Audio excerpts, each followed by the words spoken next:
Mesdames et messieurs, bonsoir. Vous êtes les bienvenus dans ce journal. Tout d'abord, les titres. Le président de la République est à Accra. Professeur Alpha Condé prend part à la 59e session ordinaire des chefs d'État et de gouvernement de la CEDEAO. Plusieurs sujets sont au menu de ces assises, notamment la sécurité, la monnaie unique et le Covid-19. La Guinée et l'OMS annoncent la fin de l'épidémie Ebola dans notre pays. Un combat gagné grâce au dispositif de surveillance installé dans la région forestière par l'Agence nationale de sécurité sanitaire et l'appui des partenaires techniques et financiers. Notre pays est doté de plusieurs sites culturels, mais peu sont inscrits au patrimoine mondial de l'UNESCO. Une commission travaille sur la question. Elle a déjà identifié 4 nouveaux sites. Bonsoir à tous. Le président de la République a pris part ce samedi à Accra aux travaux de la 59e session ordinaire des chefs d'État et de gouvernement de la CEDEAO. Plusieurs sujets étaient inscrits à l'ordre du jour, notamment la sécurité, le terrorisme et le Covid-19. Compte rendu Sanassi Keita du bureau de presse de la présidence. Une photo des familles. Voilà comment cette 59e session ordinaire de l'autorité des chefs d'État et de gouvernement de la CEDEAO a ouvert ses portes ce samedi 19 juin 2021 ici à Accra, la capitale ghanéenne.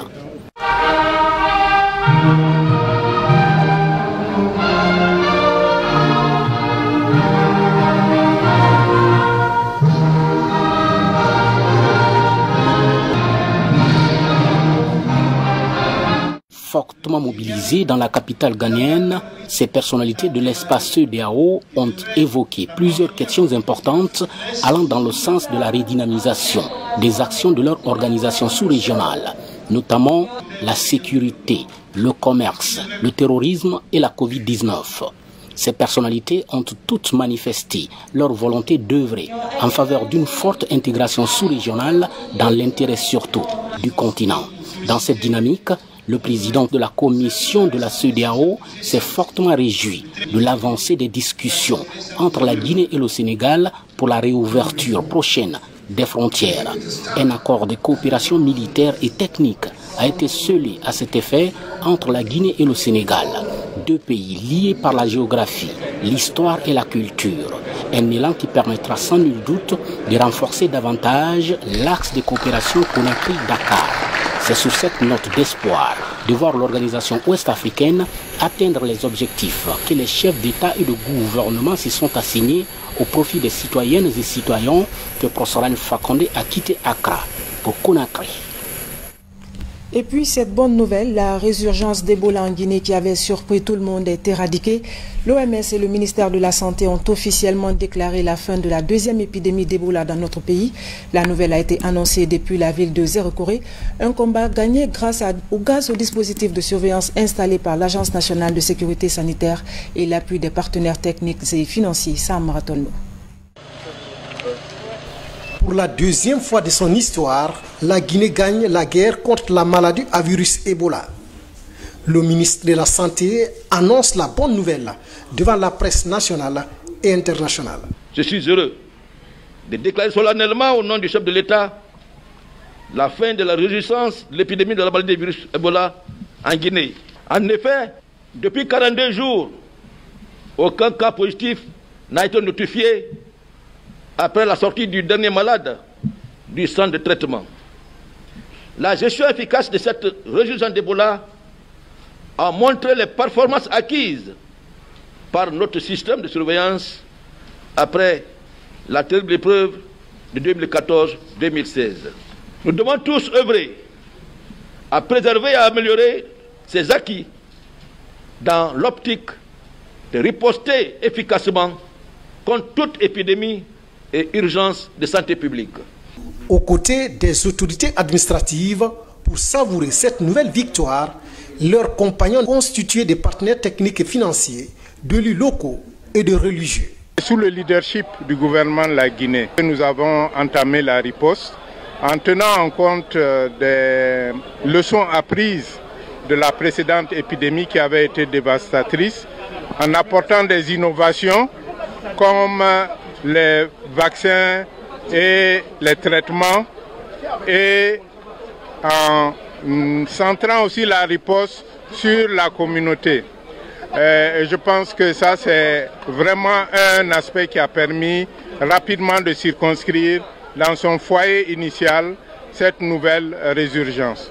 Les premiers cas de la seconde vague de la fièvre hémorragique à virus Ebola en Guinée ont été notifiés le 14 février 2021 à Gouéké, une localité située à 40 km de la commune urbaine de Zérékouré.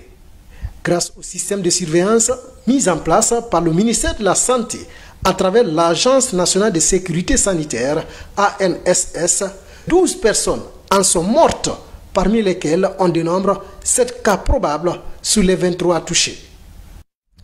Et puis il faut préciser qu'une période de surveillance accrue de 90 jours sera observée dans les localités affectées par la maladie à virus Ebola, comme le veut le protocole sanitaire. Mais comment sera conduite cette surveillance et quelles sont les activités prévues les 3 prochains mois dans la région forestière? Élément de réponse avec Mamadi Tarna Kamisoko. Comme en 2016, la Guinée se libère une nouvelle fois de la maladie à virus Ebola. 2 leçons sont à tirer de ce succès après 4 mois de lutte acharnée.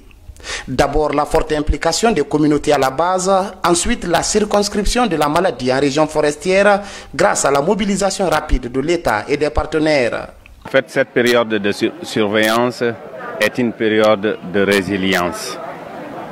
Nous allons renforcer la surveillance, notamment autour des sorties guéries d'Ebola, à travers la stratégie SACENT, la surveillance en ceinture autour de ces sorties guéries. Et nous allons renforcer la surveillance à base communautaire pour que tous les cas de maladies à potentiel épidémique au niveau de la base dans les communautés soient, comment dirais-je, identifiés et notifiés aux structures de santé. Et nous allons poursuivre les familles sorties guéries, les enfants qui ont été affectés. L'UNICEF ne va pas s'en désintéresser parce que l'épidémie est terminée. Nous sommes ici de manière permanente et donc ils seront intégrés dans notre processus d'appui au développement aussi d'une manière générale avec les axes particuliers que j'ai cités pour les 90 jours. Pendant cette autre étape, les communautés seront au premier plan. Éprouvées par la maladie, elles entendent s'impliquer davantage à la stratégie post-Ebola. Je suis sorti guéri pour éviter une certaine récidive, n'est-ce pas, de cette maladie. Nous allons appuyer, n'est-ce pas, la population par la sensibilisation à travers, n'est-ce pas, les personnes ressources pour ne pas que la maladie, n'est-ce pas, revienne pour une 3e fois. Les autorités sanitaires et les partenaires comptent maintenir le niveau d'alerte sur place jusqu'à la fin des 3 mois de surveillance accrue. Après Ebola, la Guinée et la Sierra Leone harmonisent actuellement les points de vue sur la surveillance épidémiologique. L'idée est d'éradiquer les épidémies actuelles et prévenir d'éventuelles menaces qui pourraient toucher les populations des 2 pays. Les activités se déroulent sous l'égide de l'Organisation mondiale de la santé. Le point avec l'ancien Kamisoko Mohamed Saloupaï. La préfecture de Guékedou abrite les travaux de la réunion transfrontalière entre la Guinée et la Sierra Leone sur la sécurité sanitaire. Vu l'importance du brassage des peuples des 2 pays, ils décident de fédérer les efforts pour combattre les épidémies actuelles et prévenir d'éventuelles menaces. Les Guinéens vont en Sierra Leone, les Léonais viennent en Guinée. Si réellement la sécurité sanitaire est constatée seulement à un seul niveau, ce n'est pas une bonne chose. Donc il faudrait que, quand il y a question de ce genre, que les 2 peuples échangent d'abord leur expérience et prennent des dispositions. Our presence here is to find a way how to mitigate this pandemic.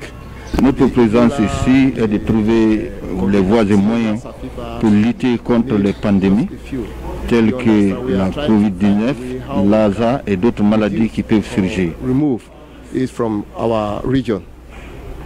So our presence here is to plan a way how to address those issues.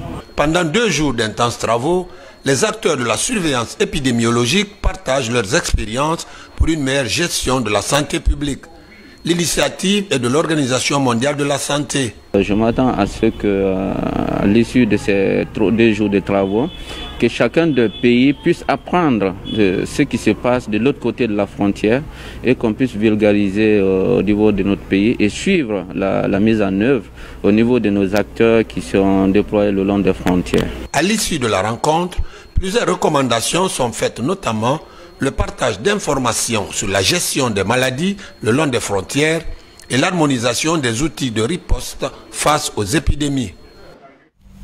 La santé de la mère et de l'enfant dans le contexte du Covid-19, c'est sous ce thème que vient d'être célébrée la 9e journée nationale de la pédiatrie, un rendez-vous scientifique pour parler des défis de diagnostic et de prise en charge des enfants.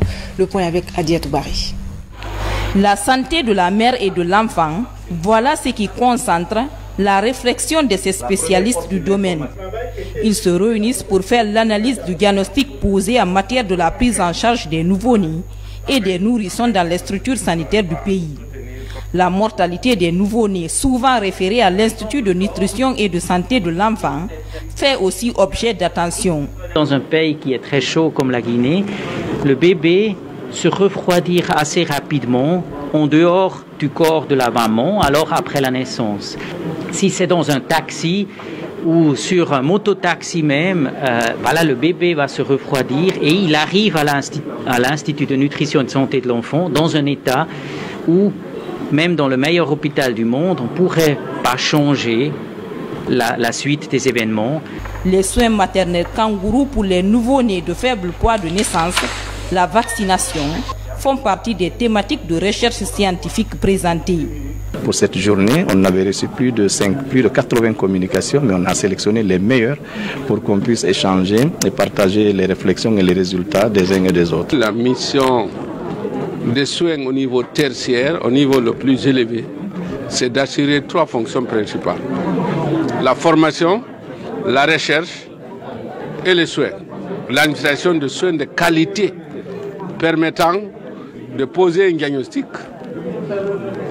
et d'assurer un traitement efficient et efficace. La journée nationale de la pédiatrie, c'est aussi inciter la collaboration entre gynécologues, obstétriciens, nutritionnistes et même traumatologues. Ce rendez-vous scientifique annuel est une initiative de l'Association guinéenne pour la pédiatrie. Il se tient cette année dans le contexte de la pandémie du Covid-19 qui est largement pris en compte dans les échanges scientifiques. On boucle le dossier santé avec la validation d'un document de politique nationale et de plan stratégique. Il coordonne l'ensemble des activités liées à la promotion de la santé et en assure le suivi en République de Guinée. Pour sa vulgarisation, un atelier a été organisé à cet effet. Compte rendu, Ali Badra Kondi. Assurer la coordination de l'ensemble des activités liées à la promotion de la santé et d'en assurer le suivi. C'est l'une des missions que s'est assignée le ministère de la Santé à travers le Service national de promotion de la santé. Pour atteindre cet objectif, un document de la politique nationale et de plan stratégique est élaboré. L'important, ça permettra d'économiser en termes de financement du système de santé, de gaspillage qui se faisait par-ci, par-là, parce qu'il y avait l'interférence des activités. Ça permet de coordonner, de savoir qui fait quoi, où, comment et quand. Ça permet de rassurer, de donner une meilleure connaissance aux communautés sur les services de santé offerts. Pour la mise en œuvre de ce document stratégique, un atelier de présentation et de mobilisation de ressources en faveur du plan stratégique national s'impose. Il regroupe les acteurs et partenaires de la santé. L'idée, c'est de faire en sorte que toutes les actions de promotion de la santé dans le pays soient coordonnées, puisque vous savez que la promotion de la santé est un aspect important pour le maintien du bien-être de l'ensemble des populations. L'engagement des acteurs nationaux et internationaux ainsi que celui des partenaires techniques et financiers pour la vulgarisation et la mise en œuvre de ce document stratégique dans le secteur de la santé en République de Guinée est encouragé à tous les niveaux. Sur un autre plan, l'Agence nationale de l'innovation et de l'économie numérique vient d'être dotée d'équipements informatiques et de mobilier de bureau. Ce geste de l'Union européenne va permettre à l'institution d'améliorer son offre à l'endroit des jeunes dans le cadre de l'innovation et de l'entrepreneuriat. Reportage Algassimouba.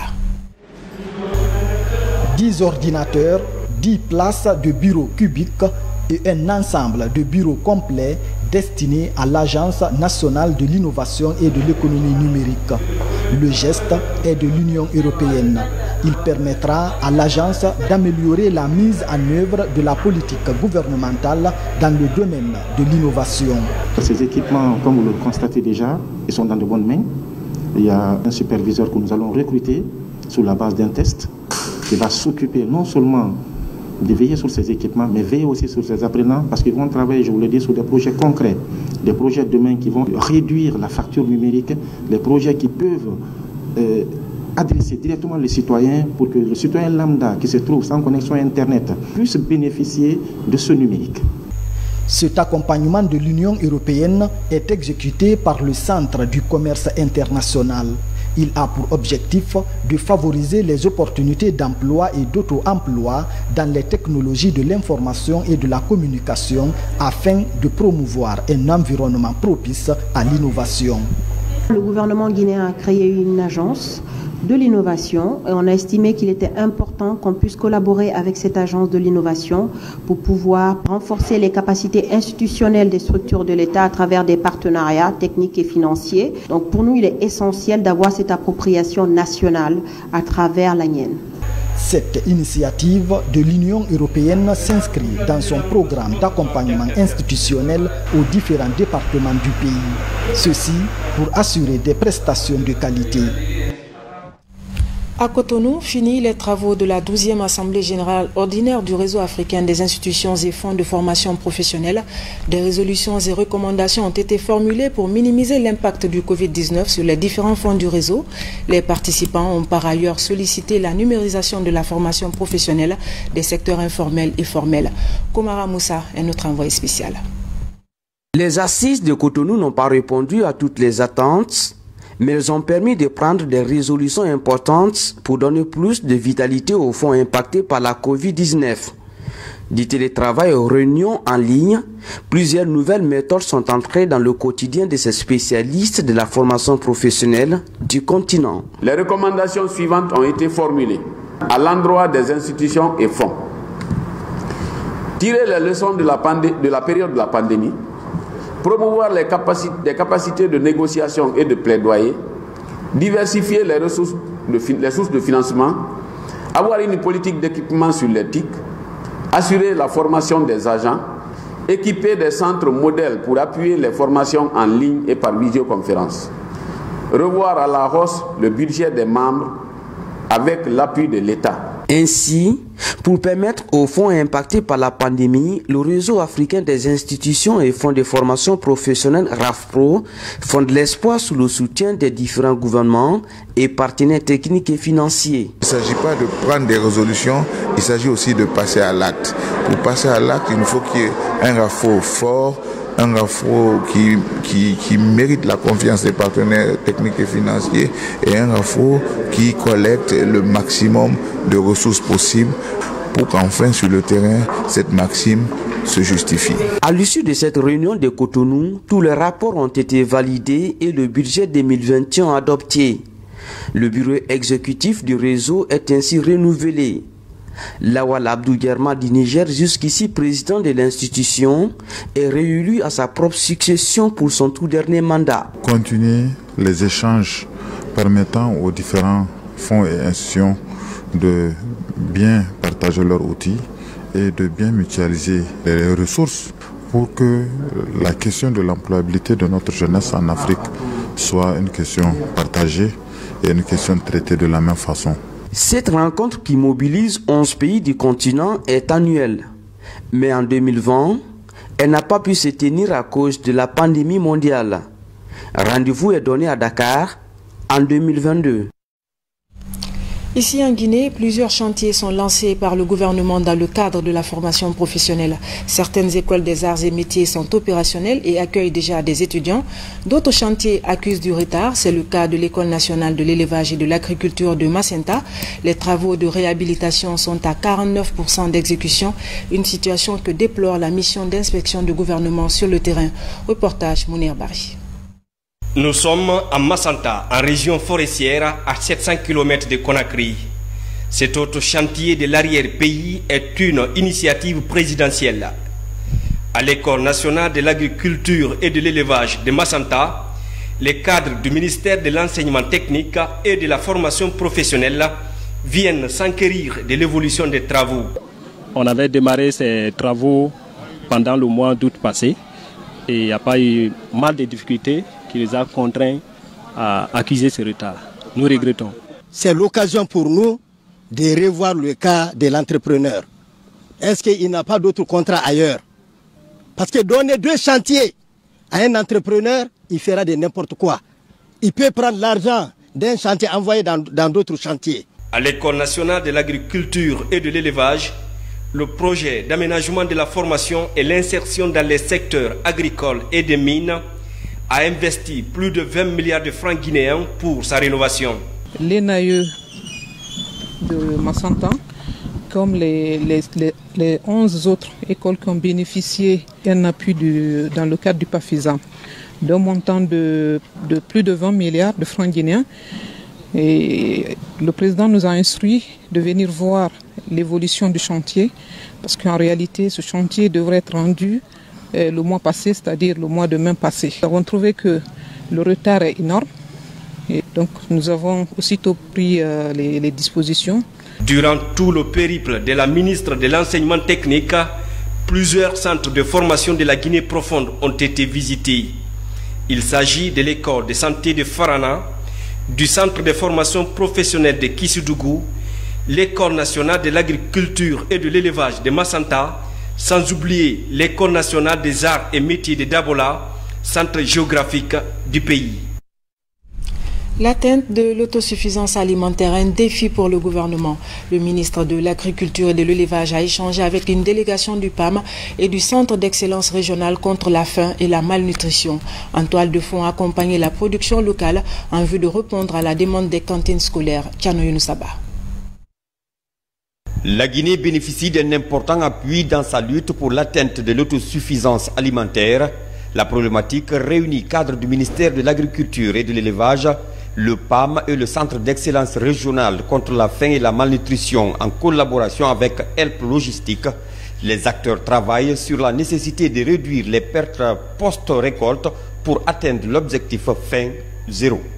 Le CERFAM, basé en Côte d'Ivoire, qui est venu justement répondre à l'invitation de son Excellence Monsieur le Ministre pour explorer ensemble donc comment accompagner les efforts qui sont faits au niveau national justement pour améliorer la filière rizicole et apporter le renforcement, accompagner le développement des capacités des petites exploitations en lien avec l'alimentation scolaire. Aujourd'hui, nous sommes là avec l'ensemble des expertises pour faire un diagnostic sur ce secteur et regarder du point de vue pratique qu'est-ce qu'on peut apporter au niveau du ministère et accompagner le ministre de l'Agriculture dans ce changement voulu par le président de la République pour aboutir à une autosuffisance rizicole dans ce pays. Le gouvernement veut réduire d'ici 2 ans le taux d'importation des denrées alimentaires.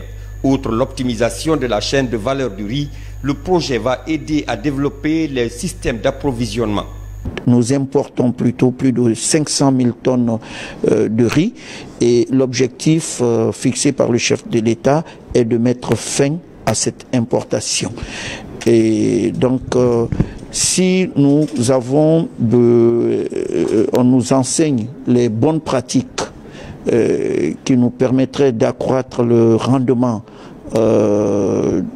de la production de cette céréale, notamment le riz, je pense que nous pourrons très rapidement atteindre l'objectif que nous a fixé le chef de l'État. Plus de l'accompagnement des étuveuses par le PAM, ce projet de promotion de la production locale va aider à répondre à la demande des cantines scolaires.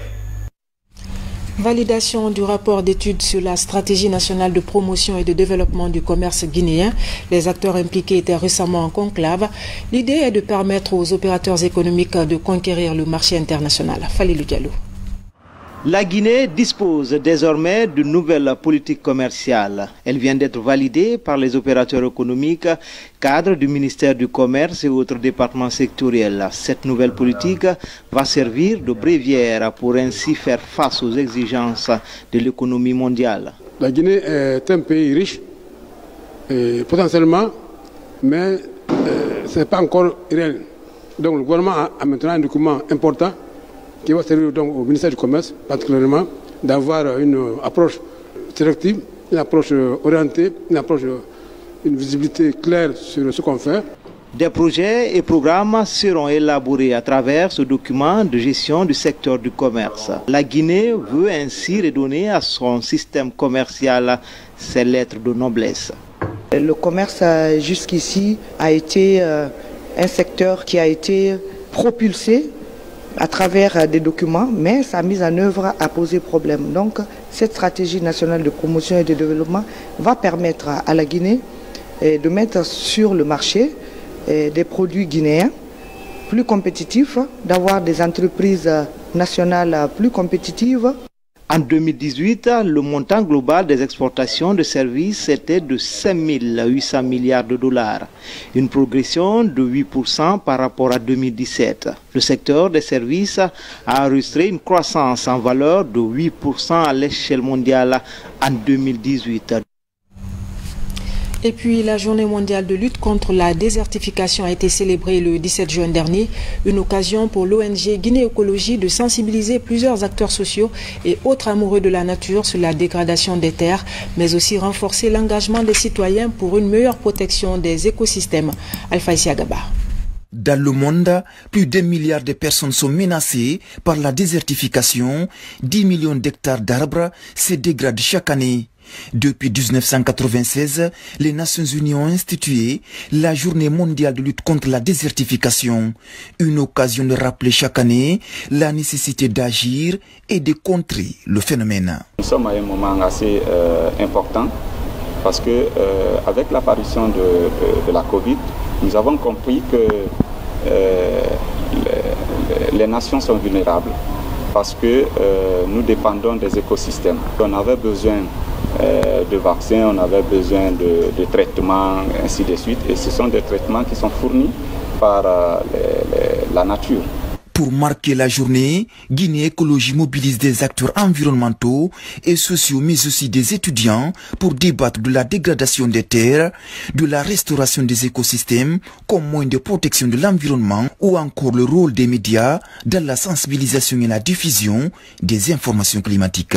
Nous avons souhaité qu'il y ait plus de journalistes guinéens qui se spécialisent sur les questions environnementales et que dans les médias, que les patrons de presse accordent plus de place à ces sujets. Aujourd'hui, la Guinée, château d'eau de l'Afrique de l'Ouest, a ratifié la quasi-totalité des traités et conventions liés à la protection des écosystèmes.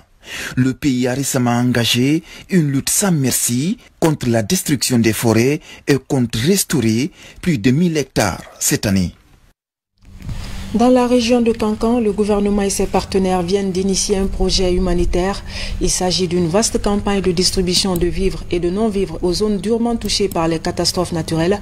Ce programme financé par la CEDEAO est exécuté par la Croix-Rouge. Reportage Abouakar Diaby.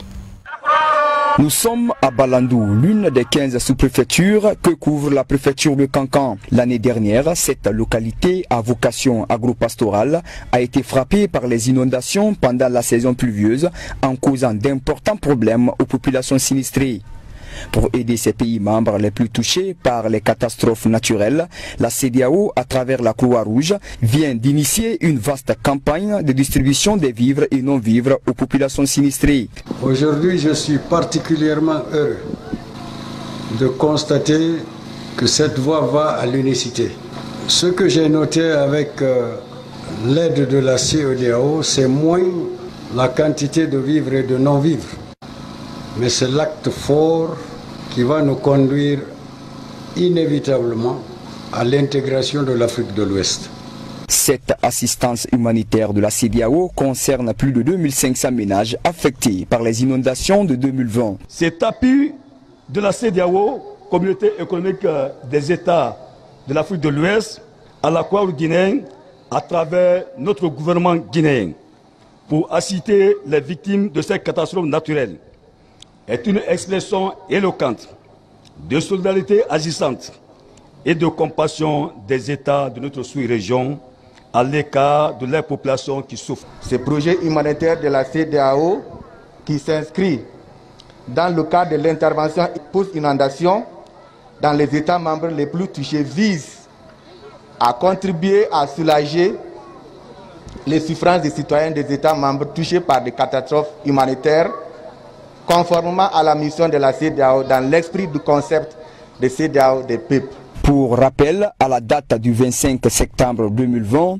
les calamités naturelles liées aux inondations avaient touché plus de 1,2 million d'habitants en Afrique de l'Ouest. Dernier virage de ce journal, notre pays est doté de plusieurs sites culturels, mais peu sont inscrits au patrimoine mondial de l'UNESCO et la Guinée veut combler ce gap. Des acteurs culturels travaillent sur la nouvelle liste. Les travaux de 3 jours ont abouti à l'identification de 4 sites. Abdoukarim Kamara. La Guinée est un réservoir de biens culturels et naturels, des biens dont l'association aux valeurs immatérielles des communautés reste encore un défi à relever. Pour leur protection et inscription au patrimoine mondial de l'UNESCO, consolider les aptitudes des acteurs en la matière est plus que jamais nécessaire. Il faut essayer de vulgariser les conventions, c'est-à-dire la Convention du patrimoine mondial, la loi nationale sur la protection du patrimoine culturel et naturel, que les acteurs puissent maîtriser ces outils afin de permettre à nos biens exceptionnels d'être promus aussi bien sur le plan national que sur le plan international. La liste indicative de la Guinée devrait donc obéir à 10 critères exigés par l'UNESCO. 6 critères sont culturels et 4 naturels. À ce jour, le mont Nemba, avec ses espèces animales endémiques, est le seul bien du pays inscrit au patrimoine mondial. On peut avoir un critère complet, mais on ne se sert pas de l'ensemble des attributs qu'il y a à l'intérieur. Ça dépend du bien, de son éligibilité, de son état de conservation, de son fonctionnement, de ce qu'il a été et de ce qu'il est actuellement. Dans cette inscription, si un critère a trop servi ou saturé au niveau de l'UNESCO, cela amenuise les chances d'un bien identifié. Lorsque le professeur est venu, il a essayé de payer toutes les dettes au niveau des institutions. Qu'est-ce que je peux dire? C'est d'inviter donc de maintenir cet élan pour que les cotisations soient payées dans les institutions, pour que nous puissions, pour que l'État guinéen ou nous, conservateurs guinéens, puissions profiter de l'appui de ces institutions nous permettant d'élaborer des documents. Nous n'avons que le mont Nimba qui est inscrit sur le patrimoine historique mondial de l'UNESCO et ça aussi, c'est inscrit comme un bien menacé. Dès ma prise de fonction, j'ai pris contact avec le bureau régional de l'UNESCO. Au fur et à mesure, nous allons essayer de rattraper notre retard pour que nous puissions inscrire beaucoup de nos biens sur la liste mondiale de l'UNESCO. Après 3 jours de débat, 4 sites compte tenu de leur portée historique ont été identifiés et proposés pour inscription au patrimoine mondial. Le village de Niani, capitale du Manding médiéval, la cage du couronnement des Almamis du Fouta théocratique à Fugumba, le parc national du Badiar et le paysage culturel des îles de Los. Voilà, mesdames et messieurs, c'est la fin de ce journal. Je vous remercie de l'avoir suivi. Excellente suite en compagnie de nos programmes. Bonsoir et à demain.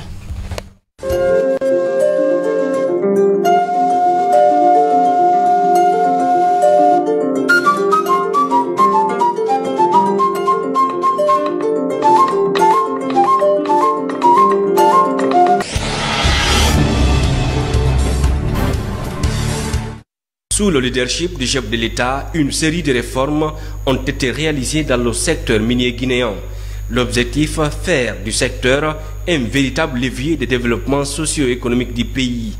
Ici, à l'Université française, Collège de Paris, le ministre des Mines échange avec les étudiants sur les opportunités qu'offre le secteur. Nous avons expliqué les résultats qui ont été ceux de ces réformes-là en termes d'attraction de l'investissement, ces réformes qui ont été, je le dis bien, engagées depuis 2011, tout le long de la décennie, sous l'impulsion du président de la République, du professeur Alpha Condé, pour permettre non seulement une accélération du développement, cela nous avons vu les effets que ça a produit, mais aussi une amélioration des impacts. Ce processus est en cours. Nous avons encore des défis, mais cela ne doit pas aussi nous faire perdre de vue que ce qui a été fait au cours de la dernière décennie est sans précédent. Sous l'impulsion du chef de l'État, de grandes innovations sont opérées au sein de ce secteur pourvoyeur d'emplois et de devises. Une aubaine pour ses participants de comprendre les enjeux, les impacts, défis et perspectives du secteur minier. Nous avons appris beaucoup de choses parce que là, ça nous donne plus d'ouverture et aussi plus d'informations en ce qui concerne le contenu local et la répartition des revenus miniers au niveau des couches sociales. Mais aussi, ça nous aidera plus dans le cadre du moment où nous allons décider de faire parcours dans le domaine minier. Voir des décideurs du pays être là, pour nous, c'est un lancement plus pour les étudiants de l'université française. Et pour l'initiative du ministre des Mines, c'était une très bonne initiative à féliciter. Et en espérant que d'autres ministres ou d'autres dirigeants du pays feront de tels. L'université française Collège de Paris, créée en 2015, participe à la formation de l'élite guinéenne. Cette rencontre scientifique a été une occasion pour ces étudiants de comprendre davantage les nombreuses potentialités minières qui regorgent le pays. Avant la fin de la rencontre, plusieurs préoccupations ont été soulevées, notamment l'impact environnemental, les débouchés, la participation des sociétés minières dans le développement communautaire, sans oublier la partition du secteur dans le développement socio-économique du pays, ce à travers la réalisation des infrastructures ferroviaires, routières et énergétiques.